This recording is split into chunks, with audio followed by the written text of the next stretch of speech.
ഏവർക്കും സ്വാഗതം, വണക്കം. ഈ വീഡിയോയിൽ എന്നെ എക്കാലത്തും ചിന്തിക്കാൻ നിർബന്ധിച്ചിട്ടുള്ള ഒരു ചെറിയ വിഷയം നിങ്ങൾ ശ്രദ്ധയിൽ കൊണ്ടുവരിക എന്നത് മാത്രമാണ് ഉദ്ദേശിച്ചിരിക്കുന്നത്. ആ പ്രശ്നം ഞാൻ ആദ്യം സൂചിപ്പിക്കട്ടെ. ഇതിനെപ്പറ്റി കൂടുതലായി ഈ വീഡിയോയിൽ പരാമർശിക്കുവാൻ ഞാൻ താല്പര്യപ്പെടുന്നില്ല. കാരണം ഇത് നിങ്ങൾ കാണുന്നുവെങ്കിൽ കണ്ട ശേഷം നിങ്ങൾ നടത്തുന്ന പ്രതികരണങ്ങളെ വളരെ സൂക്ഷ്മമായി പരിശോധിച്ച് അതിൽ നിന്ന് എനിക്ക് പ്രാപിക്കാവുന്ന അറിവുകളെ സ്വാംശീകരിച്ച്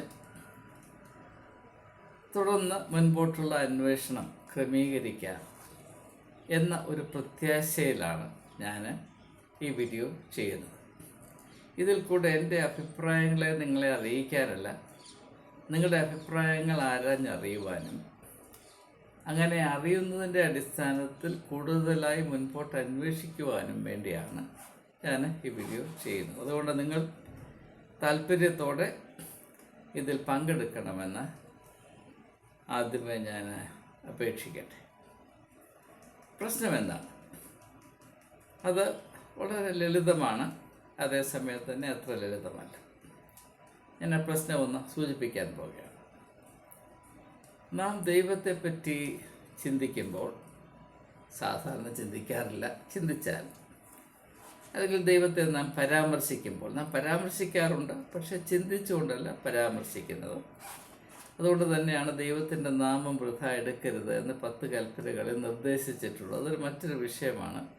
ആ ദിശയിലേക്ക് ഇപ്പോൾ സഞ്ചരിക്കുവാൻ താല്പര്യപ്പെടുന്നില്ല. നാം ദൈവത്തെ പറ്റി പരാമർശിക്കുമ്പോൾ നിശ്ചയമായും എടുത്തു പറയാൻ താല്പര്യപ്പെടുന്നൊരു കാര്യം, ദൈവം സർവജ്ഞാനിയാണ്. God is ഓംനീഷ്യൻറ്റ്. ദൈവത്തിൻ്റെ അറിവ് അനന്തമാണ്, അറിവില്ലാത്തതാണ്. എന്തുകൊണ്ടാണ് അത് പറയുവാൻ, അത് ഊന്നിപ്പറയുവാൻ നമുക്ക് ഇത്രമാത്രം താല്പര്യം വരുന്നത് എന്നതിൻ്റെ മനഃശാസ്ത്രം ഒരു പക്ഷേ നിങ്ങൾ പരിഗണിച്ചിരിക്കാൻ സാധ്യതയുണ്ടാവില്ല. പരിഗണിച്ചിട്ടുണ്ടാവും. എന്നാൽ അങ്ങനെ പരിഗണിക്കാത്ത ആരെങ്കിലും ഉണ്ടെങ്കിൽ അവരുടെ പ്രയോജനത്തിന് വേണ്ടി ഞാനൊന്ന് സൂചിപ്പിക്കട്ടെ. ദൈവം സർവജ്ഞാനിയാണ്. ദൈവത്തിന് അറിയാൻ വയ്യാത്തതൊന്നുമില്ല, ദൈവത്തിൻ്റെ അറിവിൽപ്പെടാത്തതൊന്നുമില്ല. യേശുവിൻ്റെ ഭാഷയിൽ പറഞ്ഞാൽ ഓരോ വ്യക്തിയുടെയും തലയിലെ രോമങ്ങൾ പോലും എണ്ണപ്പെട്ടിരിക്കുന്നു, അവയിലൊന്നും പിതാവായ ദൈവം അറിയാതെ നിലത്ത് വീണു പോകുന്നില്ല. അത് കാവ്യാത്മകമായി പ്രതീകാത്മകമായി പറയുന്നു. അത് ആക്ഷരികമായി മനസ്സിലാക്കുന്നതുകൊണ്ട് വലിയ പ്രയോജനമൊന്നുമില്ല എന്നതാണ് എൻ്റെ യാഥാർത്ഥ്യം. അപ്പോൾ ദൈവം എല്ലാം അറിയുന്നു. അജ്ഞത ദൈവത്തിൻ്റെ സ്വഭാവമല്ല. ഒന്നിനെപ്പറ്റിയും ദൈവം അജ്ഞനല്ല. എല്ലാറ്റിനെയും പറ്റി ദൈവം അറിയുന്നുവെന്ന് മാത്രമല്ല, എല്ലാറ്റിനെയും പറ്റിയുള്ള ദൈവത്തിൻ്റെ അറിവ് പൂർണ്ണതയുള്ളതാണ്, പൂർണ്ണമായ അറിവ്. അതുകൊണ്ടാണ് ദൈവം ദൈവമാകുന്നത്. ഇത് നമുക്ക് പറയാൻ വലിയ താല്പര്യമാണ്. ഇത് പറയുമ്പോൾ നാം ആശ്വാസം അനുഭവിക്കുന്നു. അതിൻ്റെ കാര്യം, അതിൻ്റെ മനഃശാസ്ത്രം എന്താണെന്ന് ഞാൻ സൂചിപ്പിക്കാൻ പോവുകയാണ്. ദൈവം എല്ലാം അറിയുന്നു എന്ന് പറയുമ്പോൾ അറിവിൽ കൂടെ ഉദിക്കുന്ന ഒരവസ്ഥയുണ്ട്. അതെന്താണ്? അറിവുണ്ടെങ്കിൽ പ്രതികരിച്ചിരിക്കും. അറിവുണ്ടെങ്കിൽ പ്രതികരിച്ചിരിക്കും. അറിവില്ല എങ്കിൽ പ്രതികരിക്കാൻ സാധ്യമല്ല. ഇപ്പോൾ ഞാൻ ഇരിക്കുന്ന ഈ ചെറിയ മുറിയുടെ ഒരു മൂലയിലൊരു മേശയുണ്ട്. ആ മേശയുടെ ഒരു മൂലയിൽ എനിക്ക് കാണാൻ വയ്യാത്ത വിധത്തിൽ ഒരു പാമ്പിരിക്കുന്നു എന്ന് വിചാരിക്കും.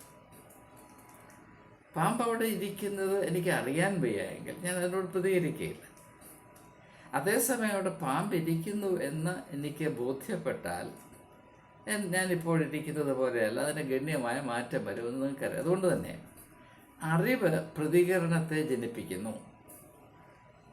അപ്പോൾ ദൈവം നമ്മുടെ ഓരോരുത്തരുടെയും അവസ്ഥകളോട് പ്രതികരിക്കണമെന്നത് നമുക്ക് വളരെ താല്പര്യമുള്ള കാര്യമാണ്. കാരണം ദൈവം അങ്ങനെ പ്രതികരിച്ചാൽ നമുക്കതുകൊണ്ട് ഗണ്യമായ ഗുണം ലഭിക്കും, അതിൻ്റെ നന്മ നമുക്ക് പ്രാപിപ്പാൻ സാധിക്കും. പുറപ്പാട് പുസ്തകത്തിൻ്റെ 3-ാം അധ്യായത്തിൽ മോശയ്ക്ക് മിദ്യാൻ മരുഭൂമിയിൽ വെച്ച് ദൈവം ഒരു ദൗത്യം, ഒരു നിയോഗം കൊടുക്കുമ്പോൾ മോശയോട് പറയുന്ന ഒരു കാര്യമുണ്ട്.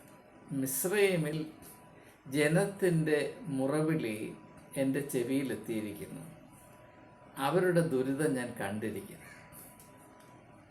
അങ്ങനെ ദൈവം കണ്ടതും കേട്ടതും കൊണ്ട് അവരുടെ ജീവിതത്തിൽ വലിയ അവരുടെ അവസ്ഥയിൽ വലിയ വിടുതലുണ്ടാകാൻ പോകുന്നു. ഇത് ഒരു മർമ്മമാണ്. ഇതിന് മാറ്റം വരുവാൻ സാധ്യമല്ല. ദൈവമാണെങ്കിലും മനുഷ്യനാണെങ്കിലും അറിവുണ്ടെങ്കിൽ പ്രതികരിക്കും, അറിവില്ലെങ്കിൽ പ്രതികരിക്കാൻ സാധ്യമല്ല. ദൈവം പ്രതികരിക്കുന്നത് നന്മയുടെ പാരമ്യത്തിലായിരിക്കും. പക്ഷെ മനുഷ്യനെ സംബന്ധിച്ചിടത്തോളം നന്മയിലോ തിന്മയിലോ പ്രതികരിക്കാൻ സാധിക്കും. അത് നമ്മൾ പ്രധാന വിഷയമല്ല എന്നുകൊണ്ട് ഞാൻ അടയാളപ്പെടുത്തി അങ്ങ് മാറ്റിവെക്കുകയാണ്. അപ്പോൾ ദൈവം സർവജ്ഞാനിയാണ്. അതുകൊണ്ട് എൻ്റെ അവസ്ഥയുടെ സൂക്ഷ്മമായ വശങ്ങൾ ദൈവത്തിന് അറിയാം. അതുകൊണ്ട് എനിക്ക് ആശ്വാസമാണ്, പ്രത്യാശയ്ക്ക് വഴിയുണ്ട്. കാരണം ദൈവം അറിയുന്നത് കൊണ്ട് എൻ്റെ അവസ്ഥയ്ക്ക് അവസ്ഥ മെച്ചപ്പെടും, എനിക്ക് വിടുതൽ ലഭിക്കും. ഇതാണ്. അപ്പോൾ നമ്മുടെ ദൈവസങ്കല്പത്തിൽ അറിവിന് വലിയ പ്രാധാന്യം നാം കൽപ്പിക്കുന്നുണ്ട്. ഒന്നും അറിയാൻ വയ്യാത്ത, ഒന്നും ഗ്രഹിക്കാൻ ശക്തിയില്ലാത്ത ഒരു പ്രതിഭാസത്തെ നാം ദൈവമായി സങ്കല്പിക്കുകയില്ല, അംഗീകരിക്കുകയില്ല, സ്വീകരിക്കുകയില്ല. ഇത് യാതൊരു സംശയവും അവശേഷിക്കുവാൻ ഇടമില്ലാത്ത ഒരാശയമാണ്. അതങ്ങനെ ആയിരിക്കെ, അതായത് അറിവ് ദൈവത്തിന് ഭൂഷണമായിരിക്കെ, എന്തുകൊണ്ടാണ് ക്രിസ്ത്യാനിക്ക്, വിശ്വാസിക്ക് അറിവ് അപകടമാണ് എന്ന് നാം പറയുന്നത്? ഇതാണ് എനിക്ക് മനസ്സിലാക്കാൻ വയ്യാത്ത കാര്യം. എത്രയോ പേര് വളരെയധികം വിദ്യാഭ്യാസമുള്ളവർ, ഉന്നത തലത്തിലിരിക്കുന്ന വിശ്വാസികൾ, ഭൗതികമായി പോലും ഉന്നത തലത്തിലിരിക്കുന്ന വിശ്വാസികൾ, നല്ല വിദ്യാഭ്യാസം, അവരുടെ ഔദ്യോഗിക രംഗത്ത് വലിയ നേട്ടങ്ങൾ കൈവരിച്ചിട്ടുള്ള അനേക ക്രിസ്ത്യൻ വിശ്വാസികൾ എന്നോട് പറഞ്ഞിട്ടുണ്ട്, അധികം പുസ്തകമൊന്നും വായിക്കരുത്, അറിവ് കൂടിയാൽ തല തിരിഞ്ഞു പോകും എന്നോട് പറഞ്ഞിട്ടുണ്ട്. അറിവ് വർദ്ധിച്ചാൽ ദൈവത്തെ മറുതലിക്കുമെന്നാണ് പറയുന്നത്. അതേസമയം തന്നെ ദൈവത്തെ നാം ദൈവമായി അംഗീകരിക്കുകയും ആദരിക്കുകയും ആരാധിക്കുകയും ചെയ്യുന്നതിൻ്റെ ഒരു പ്രധാനപ്പെട്ട കാരണം ദൈവം അജ്ഞനല്ല, ദൈവം സർവജ്ഞാനിയാണ് എന്നത് തന്നെയാണ്. അപ്പോൾ ഇതാണ് എനിക്ക് മനസ്സിലാക്കാൻ വയ്യാത്ത കാര്യം.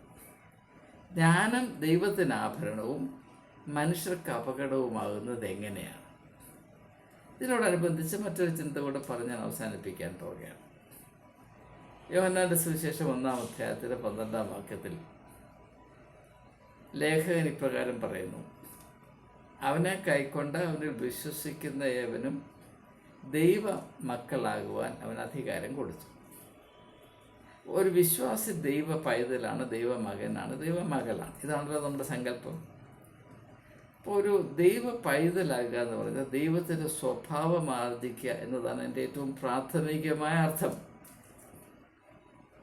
ഇപ്പോൾ നമുക്ക് നമ്മുടെ സാധാരണ അനുഭവത്തിൽ കൂടെ ചിന്തിക്കുമ്പോൾ നല്ല സമൂഹത്തിൽ നല്ല ഒരു ഇമേജുള്ളൊരു വ്യക്തിയുടെ മകൻ കള്ളം കുടിച്ച് വെറുക്കൂത്തും ചെയ്ത് വഴിയെ നടന്നാൽ ആൾ പറയും, എടാ നീ ആ നല്ല മനുഷ്യൻ്റെ മോനായിട്ട് പിറന്നു പോയല്ലോ എന്ന് പറയും.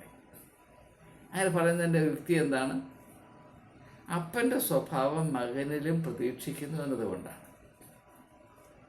അപ്പൻ്റെ നന്മ ഒരു തോതുവരെയെങ്കിലും ആർജിക്കുവാനും പ്രയോജനപ്പെടുത്തുവാനും കഴിയാത്തൊരു വ്യക്തി ശാസ്ത്രീയമായ മകനാണെങ്കിലും ധാർമ്മികമായി ആത്മീകമായ മകനല്ല. ഇതാണ് അതിൻ്റെ അർത്ഥം. ഇത് അന്വർത്ഥമാണെങ്കിൽ, ഇത് നാം സമ്മതിക്കുമെങ്കിൽ, ഇതേ യുക്തി നാം ദൈവമക്കളാണ് എന്ന അവകാശത്തിൽ നമുക്കൊന്ന് പരീക്ഷിച്ചു നോക്കാം. ദൈവത്തിൻ്റെ സ്വഭാവത്തിൽ നാം വിലമതിക്കുന്ന ഘടകങ്ങളിലൊന്ന്, ദൈവത്തിന് അതിരില്ലാത്ത അറിവുണ്ട്, ജ്ഞാനമുണ്ട്, പരിജ്ഞാനമുണ്ട്. ദൈവത്തിൽ അജ്ഞത അല്പം പോലുമില്ല. അപ്പോൾ അതിരില്ലാത്ത ജ്ഞാനം, അഭൗമമായ ജ്ഞാനം ദൈവത്തിന് ആഭരണമാണ്. എന്നാൽ ദൈവമക്കളായ നമുക്ക് അജ്ഞത എന്തുകൊണ്ടാണ് ആഭരണമായിത്തീരുന്നത്, ഭൂഷണമായിത്തീരുന്നത്? നിങ്ങൾ ചിന്തിച്ചിട്ടുണ്ട്? ഇതിനെപ്പറ്റി നിങ്ങൾ എന്താണ് ധരിച്ചിരിക്കുന്നത് എന്ന് എനിക്കറിഞ്ഞല്ലോ.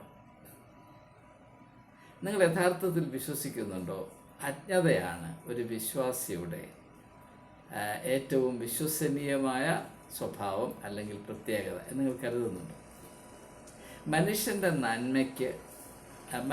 അജ്ഞതയ്ക്ക് ആത്മീകമായ എന്തെങ്കിലും പ്രസക്തിയോ വിലയോ കൽപ്പിക്കാൻ സാധ്യമാണോ? കർത്താവായ യേശുക്രിസ്തു അജ്ഞതയുടെ വ്യക്തിത്വമായിരുന്നു, അതോ അത്ഭുതകരമായ പരിജ്ഞാനത്തിൻ്റെ ഉടമയായിരുന്നു? അവൻ്റെ പ്രസ്താവനകളും പ്രതികരണങ്ങളും കണ്ട് അന്നത്തെ പരീശന്മാരും ശാസ്ത്രിമാരും അത്ഭുതപ്പെട്ടു പോയ അവസരങ്ങൾ അനവധിയാണ്. യേശു ഒരു മൊണ്ണയായിരുന്നില്ല. പക്ഷെ എന്തുകൊണ്ടോ യേശുവിനെ കർത്താവായി രക്ഷിതാവായി അംഗീകരിക്കുന്നു എന്ന് അവകാശപ്പെടുന്ന ക്രിസ്ത്യാനി അവൻ മൊണ്ണയാകുന്നതാണ് നല്ലത് എന്ന ഈ ഒരു ധാരണ എങ്ങനെയാണ് നമ്മുടെ ഇടയിൽ ഇടം പിടിച്ചത്? ആരാണിത് കൊണ്ട് സ്ഥാപിച്ചത്? ഏത് ഉദ്ദേശത്തോടു കൂടെയാണിത് സ്ഥാപിച്ചത്? ഇങ്ങനെയുള്ള കാര്യങ്ങളെപ്പറ്റി നമുക്ക് വ്യക്തമായ ഒരു ധാരണയുണ്ടാകണം. എൻ്റെ അനുഭവത്തിൽ നിന്ന് എനിക്ക് സാക്ഷീകരിക്കാൻ കഴിയുന്നൊരു കാര്യം, അജ്ഞത ഒരു കാലത്തും ഒരു അവസരത്തിലും ഒരവസ്ഥയിലും എനിക്കൊരു നന്മയും ചെയ്തിട്ടില്ല എന്ന് മാത്രമല്ല, അതുകൊണ്ട് ഞാൻ വലിയ വലിയ അരിഷ്ടതയും നഷ്ടവും കഷ്ടവും അപമാനവും സഹിച്ചിട്ടുണ്ട്. എൻ്റെ ജീവിതത്തിലെ ഇന്നും നിലനിൽക്കുന്ന ഒരു വലിയ സങ്കടം, വേണ്ടതുപോലെ ജ്ഞാനം പ്രാപിപ്പാൻ എനിക്ക് കഴിഞ്ഞില്ലല്ലോ എന്നത് തന്നെയാണ്. അതുകൊണ്ട് തന്നെ സത്യമായിട്ട് എനിക്ക് ഒരു കാര്യം അവകാശപ്പെടാൻ സാധിക്കും, എന്നെ അറിയുന്ന ഒരു സമ്മതിക്കുന്നതാണ്. ഇന്നും എൻ്റെ ജീവിതം അനുദിനം അജ്ഞതയോടെ ഞാൻ നടത്തിക്കൊണ്ടിരിക്കുന്ന പോരാട്ടമാണ്. കണ്ണ് തുറന്നു പിടിക്കാമെങ്കിൽ അന്വേഷിക്കുകയും കണ്ടെത്തുകയും ചെയ്യണം എന്നൊരു നിർബന്ധം എനിക്ക് തന്ന ദൈവത്തെ ഞാൻ ആത്മാർത്ഥമായി സ്തുതിക്കുകയാണ്. എന്നാൽ മനുഷ്യൻ എത്ര അധ്വാനിച്ചാലും ഈ അറിവിൻ്റെ സാഗരം അളന്നു കുറിക്കുവാൻ അവന് കഴിയുകയില്ല എന്നെനിക്കറിയാം. അതുകൊണ്ട് തന്നെ എൻ്റെ പരിമിതികളെ സ്വീകരിക്കുമ്പോഴും എല്ലാ ദിവസവും കഴിയുന്നത്രയും അജ്ഞതയുടെ അന്ധകാരത്തിൽ നിന്ന് വിടുതൽ പ്രാപിക്കുന്നതിന് വേണ്ടി അധ്വാനിക്കുക എൻ്റെ ആത്മീയ അച്ചടക്കത്തിൻ്റെ ഒരു പ്രധാനപ്പെട്ട ഭാഗമാണ് എന്നത് എൻ്റെ അനുഭവമാകിയാൽ പൊതുവെ സമ്മതിക്കുന്നതിന് എനിക്ക് യാതൊരു മടിയുമില്ല. ഇതിനെ സംബന്ധിച്ച് നിങ്ങളുടെ അനുമാനങ്ങൾ മാത്രമല്ല, അനുഭവങ്ങൾ കൂടെ നിങ്ങൾ ദയവായി പ്രതികരണത്തിൽ കമൻറ്റ് ബോക്സിൽ ഇടുകയും, ഇത് സുപ്രധാനമായൊരു മർമ്മമാകയാൽ ഇതിനെപ്പറ്റി വ്യക്തമായ ധാരണ നമ്മുടെ ഇടയിൽ വളർത്തിയെടുക്കേണ്ടത് നമ്മുടെ കടമയാകുന്നത് കൊണ്ട് ഒരു അച്ചടക്കത്തോടു കൂടെയുള്ള ചുമതല ബോധത്തോടു കൂടെയുള്ള ഒരു സംവാദം ഈ ഒരു വിഷയത്തെപ്പറ്റി നമുക്ക് നിലനിർത്തി കൊണ്ടുപോകാൻ ഇടയാകട്ടെ. അതുകൊണ്ട് നമുക്ക് നന്മ മാത്രമേ വരികയുള്ളൂ എന്ന് മാത്രം സൂചിപ്പിച്ചുകൊണ്ട് എന്നെ അലട്ടുന്ന ഈ പ്രശ്നം നിങ്ങളോട് പങ്കിട്ടത് കൊണ്ട് ഞാൻ അനുഭവിക്കുന്ന അല്പം ആശ്വാസം, അതിനുവേണ്ടി നിങ്ങൾക്ക് ഏവർക്കും നന്ദി കൂടെ പറഞ്ഞുകൊണ്ട് വാക്കുകൾ ഉപസംഹരിക്കുന്നു. നന്ദി, നമസ്കാരം.